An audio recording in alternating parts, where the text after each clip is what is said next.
porque Dios no hace nada sin revelarlo antes a sus siervos, los profetas. Amós 3:7.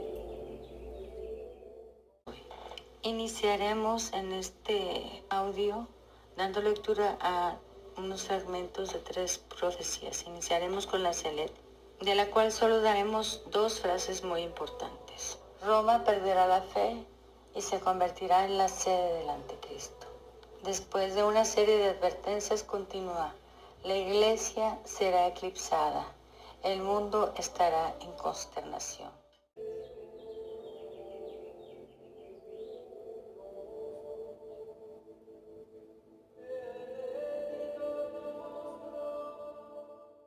La iglesia será eclipsada, el mundo estará en consternación.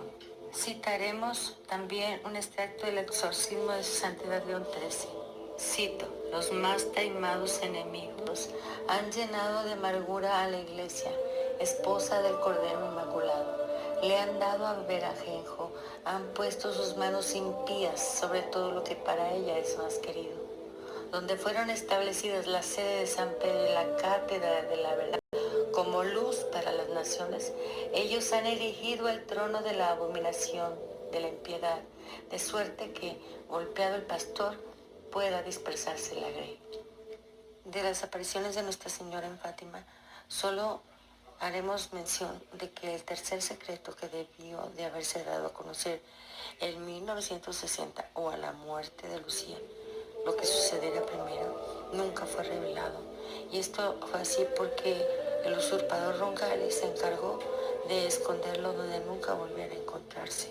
¿Cuál sería la razón? Seguramente los desenmascaraba. Algunos personajes que lo leyeron nos hicieron saber que se trataba de la apostasía y de cómo comenzaría desde la cúspide. Estoy hablando de cardenales, obispos y sacerdotes que tuvieron acceso al tercer secreto.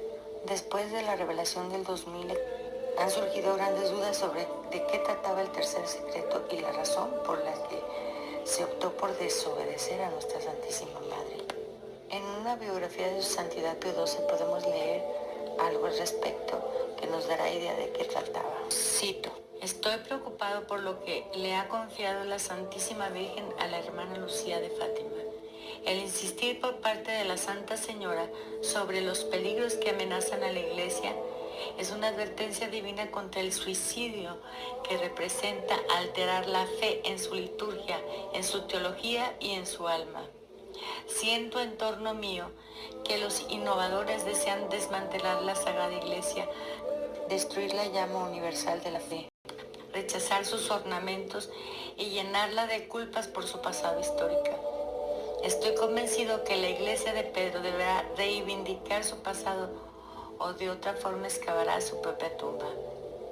Todo en consonancia con las 2 profecías anteriores, y ya tenemos una idea de qué trataba el tercer secreto.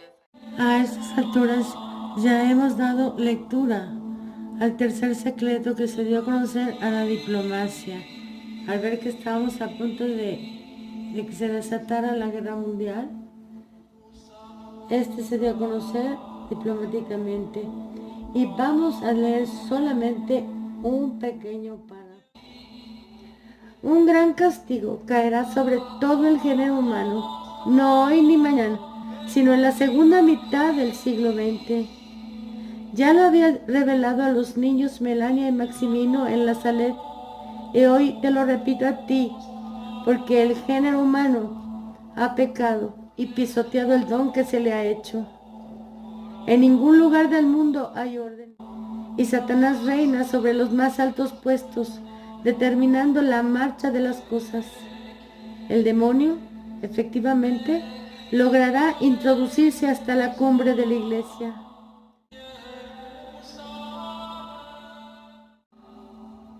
También están en consonancia con las revelaciones a Mariyuli y a Jenny, y a las que al final daremos. Ahora, con la ayuda de Dios y la Santísima Virgen, trataremos de desenredar la madeja. Nuestra Señora en la Salet dijo: la iglesia será eclipsada. ¿Qué es lo que sucede en un eclipse? Un cuerpo oscuro obstruye la luz y no la deja llegar a otro cuerpo. En este caso, la Iglesia Conciliar se interpuso entre la luz de la Iglesia Católica y los fieles, así como de las naciones. Como dice también el exorcismo de su Santidad León XIII, se empieza a aclarar la situación. El exorcismo también dice para que, golpeado el pastor, pueda dispersarse la grey. Aunque sabemos que el cardenal Siri fue obligado a dimitir por las amenazas de la masonería, el golpeado fue nuestro Señor Jesucristo, el buen pastor que ha dado su vida por sus ovejas.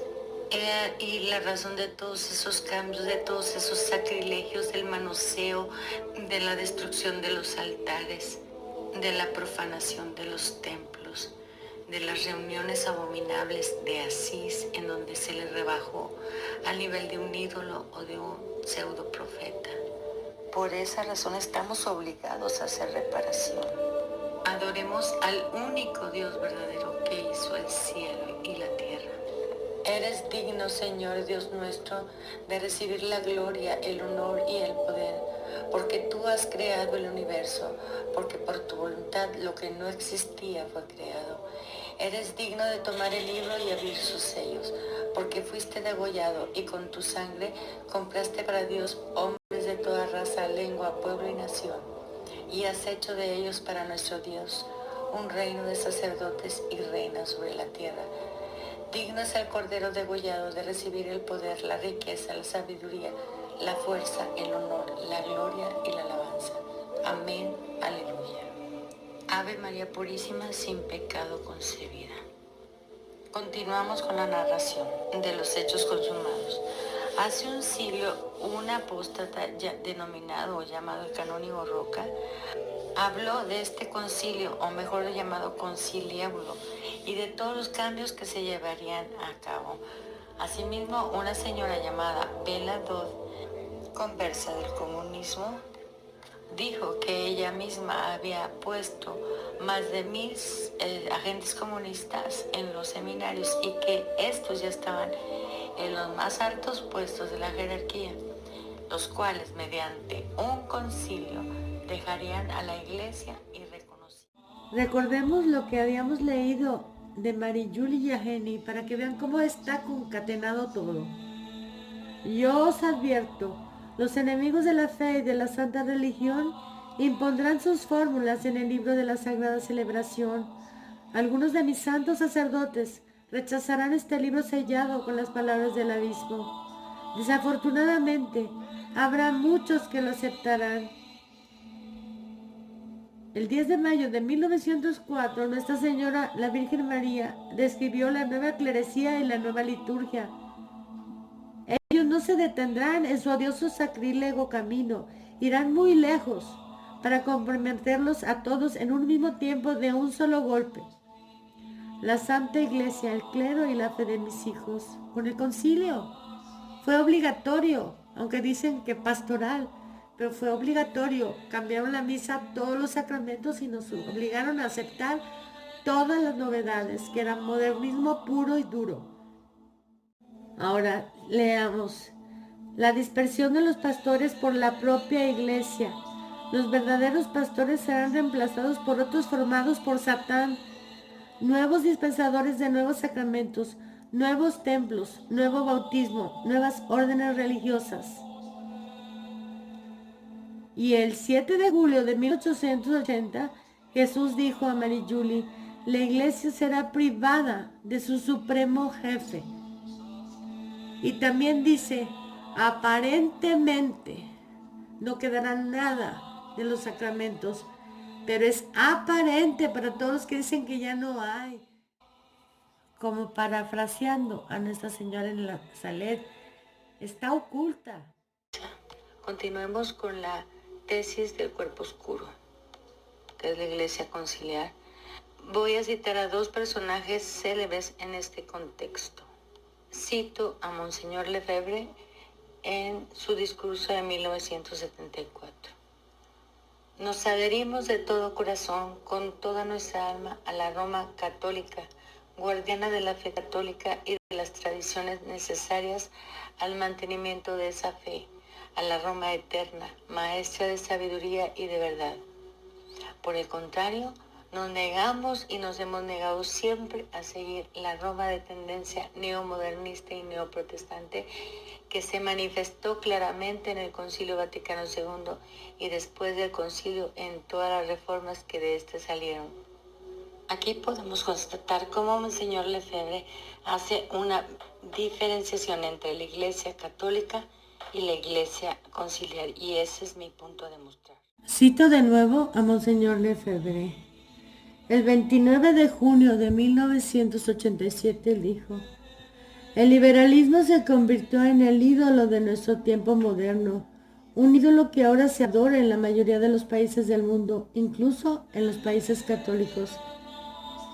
Es esta libertad del hombre frente a Dios que desafía a Dios, que quiere hacer su propia religión de los derechos humanos, sus propios mandamientos, con sus asociaciones laicas, con sus estados laicos, con una enseñanza laica sin Dios.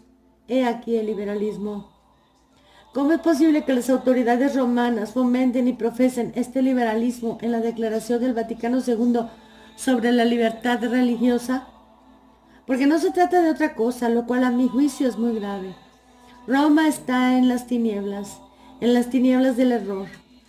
Nos es imposible negarlo. No es un combate humano. Estamos en la lucha con Satanás. Debemos ser conscientes de este combate dramático, apocalíptico, en el cual vivimos y no minimizarlo. En la medida en que lo minimizamos, nuestro ardor para el combate disminuye. Nos volvemos más débiles y no nos atrevemos a declarar más la verdad. La apostasía anunciada por la Escritura llega. La llegada del anticristo se acerca. Es de una evidente claridad. El septiembre-octubre de 1987, la revista Fideliter dice: hemos llegado, yo pienso, al tiempo de las tinieblas. Debemos releer la segunda epístola de San Pablo a los tesalonicenses, que nos anuncia y nos describe sin indicación de duración la llegada de la apostasía y de una cierta destrucción. Es necesario que un obstáculo desaparezca. Los padres de la Iglesia han pensado que el obstáculo era el Imperio Romano. Ahora bien, el Imperio Romano ha sido disuelto y el Anticristo no ha venido. No se trataba pues del poder temporal de Roma, sino del poder romano espiritual, el que ha sucedido al poder romano temporal. Para Santo Tomás de Aquino, se trata del poder romano espiritual, que no es otro que el poder del Papa. Es el que... La Iglesia ya no es más la esposa de Cristo, que es el único Dios. No, la Iglesia sigue siendo la esposa de Cristo. La Iglesia conciliar ya no es la esposa de Cristo. Es la cortesana, la ramera apocalíptica. En su homilía del 19 de noviembre de 1989, él dijo: ahora os diré algunas palabras sobre la situación internacional. Tenemos que reflexionar y sacar una conclusión ante los acontecimientos que vivimos actualmente. No debemos olvidar, con ocasión de estos acontecimientos, las previsiones que han hecho las sectas masónicas y que han sido publicadas por el Papa Pío IX. Ellas hacen alusión a un gobierno mundial y al sometimiento de Roma a los ideales masónicos. Esto ya hace más de 100 años. Estamos hablando del plan de la alta venta carbonaria. ¿Qué quiere decir esto? Sabemos muy bien que el objetivo de las sectas masónicas es la creación de un gobierno mundial con los ideales masónicos, es decir, los derechos del hombre, la igualdad, la fraternidad y la libertad, comprendidas en un sentido anticristiano contra nuestro Señor. Estos ideales serían defendidos por un gobierno mundial que establecería una especie de socialismo para uso de todos los países y a continuación un congreso de las religiones que las abarcaría a todas, incluida la católica, y que estaría al servicio del gobierno mundial, como los ortodoxos rusos están al servicio del gobierno de los soviets. Habría dos congresos, el político universal que dirigiría el mundo y el congreso de las religiones que iría en socorro de este gobierno mundial y que estaría, evidentemente, a sueldo de este gobierno. Esto es lo que estamos viviendo, señores. Y esto fue hablado en 1989 y mucho antes, cuando cayeron a nuestros pies los planes de la alta venta carbonaria, el master plan para destruir a la iglesia y todas las revelaciones antes citadas. En carta a los obispos dice: estando ocupadas las sedes de Pedro y los puestos de autoridad de Roma por anticristos, la destrucción del reino de nuestro Señor continúa rápidamente en el interior mismo de su cuerpo místico aquí abajo. Esto nos ha valido la persecución de Roma anticristo. Esta Roma modernista y liberal continúa con su obra destructiva del reino de nuestro Señor, como lo demuestran Asís y la confirmación las tesis liberales del Concilio Vaticano II sobre libertad religiosa. Roma ha perdido la fe. Roma está en apostasía. Hasta aquí la cita, hermanos. Aquí yo lo que no comprendo es que, a pesar de todas estas aseveraciones, quedaron unidos a Roma anticristo. Monseñor Lefebvre hace una diferenciación entre la Iglesia católica y la Iglesia conciliar, y ese es mi punto de mostrar. Ahora citaré al teólogo de hierro Joaquín Sáenz Arriaga, sacerdote jesuita, en su libro La Iglesia Montiniana. Dirá alguno, la Iglesia está donde está Pedro y sus legítimos pastores. Es cierto, pero hagamos énfasis en el epíteto, donde están los legítimos pastores, no los intrusos, no los traidores. La iglesia está donde está Pedro, afirmando: tú eres el Cristo, tú eres el Hijo de Dios vivo. Ante estas realidades espantosas tenemos que afirmar: es un imperativo ineludible de nuestra conciencia el que nos obliga a no seguir ya en pos de esos malos pastores, por el honor de Dios, por el amor y la fidelidad que debemos a la Iglesia, fundada por Cristo, por nuestra eterna salvación, por la salvación de las almas inmortales, redimidas por la sangre del Redentor. No podemos contentarnos ya con protestas y críticas ineficaces. No podemos unirnos a los silenciosos encabezados por el prototipo de las falsas derechas que mezclan el sí con el no, la verdad con el error, la tesis con la antítesis. Es un proceso dialéctico totalmente incoherente e inconsecuente que hace, como dije antes, el juego al enemigo, a los demoledores de la iglesia, acrecentando el número de los inconscientes, de los que como borregos se suman al número de los afiliados, favoreciendo la confusión, acrecentando el progreso creciente de la perversidad, de la subversión, de la ruina misma de los pueblos cristianos. Cualquiera persona de mediana cultura católica que no esté comprometido, que haya resistido sin cambiar de fe, ese lavado cerebral, cualquiera persona que tenga verdadero interés por su eterna salvación, se da perfecta cuenta de que en esos 3 puntos de su misión pastoral, que son la preservación de la doctrina revelada, la salvación y santificación de las almas por los sacramentos instituidos por Cristo, y en especial la Santa Misa, el sacrificio eucarístico y la conservación moral de las costumbres en el pueblo cristiano, según los preceptos de la ley inmutable y universal. Muchísimos de los actuales representantes de la jerarquía han traicionado su misión divina, ya encabezando y empujando ellos mismos la revolución religiosa, ya patrocinando a los dirigentes de la subversión, ya dejándose arrastrar rutinariamente, por temor tal vez, a que los venerables hermanos les puedan remover de su cargo, o ya dejando simplemente hacer a los conjurados. Cualquiera de estas actitudes bastaría para hacer a los pastores cómplices manifiestos de la subversión. ¿Se puede trabajar por la unidad de la iglesia siguiendo a aquellos que destruyen o dejan destruir los mismos fundamentos de la unidad? El primado de Pedro y los 3 puntos principales reivindicados de la misión pastoral de los sucesores de Pedro y de los demás apóstoles. La Sagrada Escritura proclama un solo Señor, un solo bautismo, un solo Dios y Padre de todos. Por lo que es evidente que por haber abandonado muchos pastores los 3 máximos deberes de su misión pastoral, se ha podido difundir por todas partes de la iglesia la más espantosa anarquía, y esta anarquía ha llegado a tan graves extremos que ha hecho ya incognoscible la misma obra de Cristo, precisamente porque hubo una ruptura con lo que siempre fue y siempre debe ser inmutable delante de Dios y de los hombres. Fin de cita.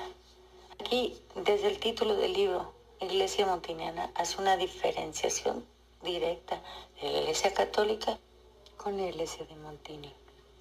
Ahora leeremos algunas otras profecías. La venida del Anticristo. Ahora una profecía impactante de Sor María de la Natividad. Yo he visto una gran potencia elevarse contra la Santa Iglesia. Ella ha arrancado, pillado, devastado la viña del Señor. La ha hecho servir como escabel de los transeúntes y la ha expuesto a los insultos de todas las naciones. Después de haber injuriado el celibato y oprimido el estado religioso, esta soberbia audaz hoy se ha como revestido de los poderes de nuestro Santo Padre el Papa, del cual ella ha menospreciado la persona y la autoridad.